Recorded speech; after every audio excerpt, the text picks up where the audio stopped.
kids is so multifaceted and complex. It seemed to me almost unknowable, certainly difficult to describe. The unknowability perhaps derives from, in part from the idea illustrated in Shel Silverstein's The Giving Tree. Those of you who've read it recall that it reflects on the notion that the gifts bestowed by parents are largely taken for granted by the recipients. So maybe not so much unknowable as underappreciated. Some of that was true for me. My mom was just my mom.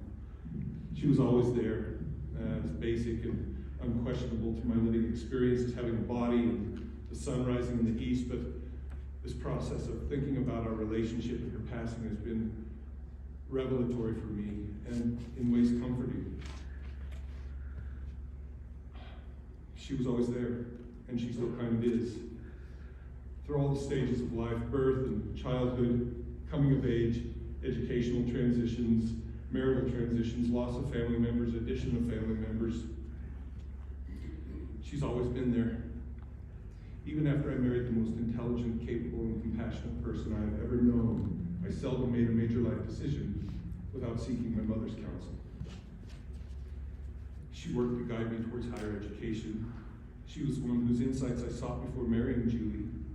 She was the one who stayed with the younger kids when I was at the hospital with Julie, bringing more people into the family.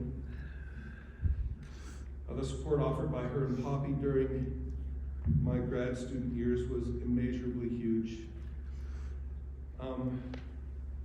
And I was there to watch her as an 80-some-year-old mother held her nearly 60-year-old, very sick daughter in the days preceding her death. That's a sight that's both poignant and inspiring. I've had lots of experiences when encountering people who've been touched by her. They've spoken about how important an influence or support she was, about how kind and forgiving she was, about how non-judgmental and accepting she was, and about what a great friend she had been. Now the cynic in me thinks, okay, right, they don't have their son, they're not going to say anything that isn't positive. But I don't quite get it. It wasn't until her final years and her final months even at New Mercer Commons and Columbine West, and hearing similar reports from caregivers, therapists, friends, and well, everyone, that I began to realize that my mom was more than just my mom. There was really something special about her. Everybody else has spoken to that already, and many of you have experienced it as well, I'm sure. I think I'd have figured it out a little sooner, but so here we are. My mom's memorial service. When I was being coached by Elaine, we decided that my remarks would focus on a series of events that exemplified to me who my mom was. So, in the early 80s, I was married to a high school sweetheart. We had a baby daughter. I was working in the oil fields of northern Wyoming. And we were saving up so I could go to Laramie and give college a try. Circumstances changed with my wife, and she rather abruptly chose another life with another partner and left with our 1.5-year-old daughter and the savings account. Well, I was kind of a mess and had mostly decided to give up on the idea of school. But Mom, working with some inside help from my brother, compelled me to think otherwise. By and by, she showed up in mid-August of 1984 in their half-ton Ford pickup.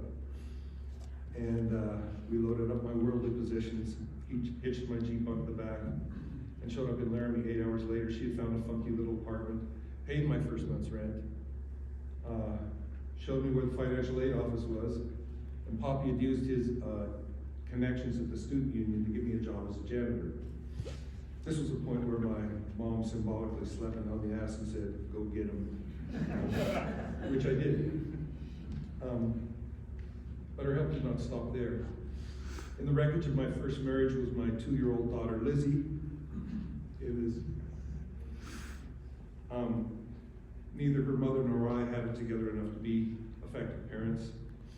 Mom and Bill, who were now known as Manny and Poppy, stepped up with tons of support for Liz, did much to facilitate visitation and contact between her and I until I met the remarkable woman and mother So there's a lot to be thankful for there, and my mom's fingerprints are all over it. Well, Amy asked me if there was any lasting and significant advice that was given to me by my mother, and I had to think for a minute to recall that she almost never gave specific advice. She would give me counsel. She would encourage me to reflect and, almost without exception, support my decisions. Rather than advice, she left for me a model of non-judgmental caring, compassion, selflessness, loyalty, and service. A model towards which I still humbly hope to aspire. I know you all loved her. Thanks for showing up.